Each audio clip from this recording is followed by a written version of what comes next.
Thënie të mençura nga Friedrich Nietzsche. Nietzsche ishte filozof, eseist, poet, kompozitor dhe filolog. Citojmë disa prej thënieve të tij. Cili është dallimi mes një të binduri dhe një të mashtruari? Asnjë, nëse mashtrimi ka qenë i mirë. Aforizma është forma e përjetësisë.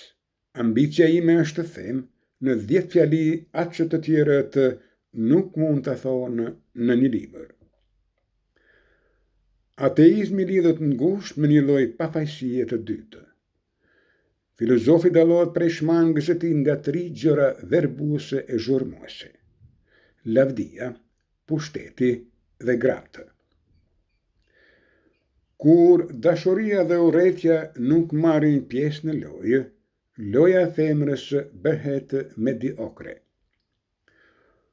Nuk është forca, por kozgjatja e ndjenjave të larta, ajo që i bën njerëzit fisnikë. Nuk duhet të rrim të lidhur pas askujt. Qoftë edhe njeriu më i dashur, çdo njeri është një bud, madje është një skutë. Ajo që për njeriun e lartë është ushqim dhe forcë, për atë të një natyre më të ulët bëhet pothuajse helm.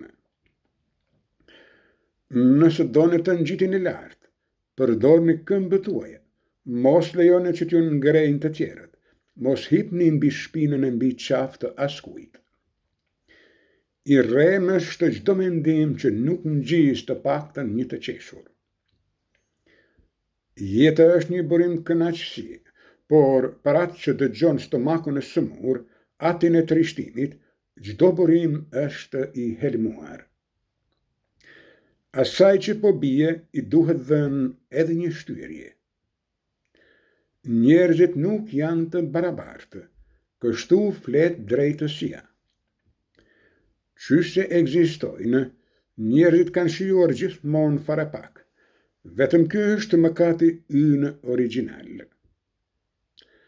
Një hakmarrje e vogël është më njerëzore se asnjë hakmarrje. Dëgjojmë vetëm ato pyetje të cilave jemi në gjendje t'u përgjigjemi. Fama lind kur mirënjohja e shumë njerëzve ndaj një njeriu humbet çdo ndjenjë turpi. Frigacaku se një vetmin, pas karrikës së tij rri gjithmonë një armik.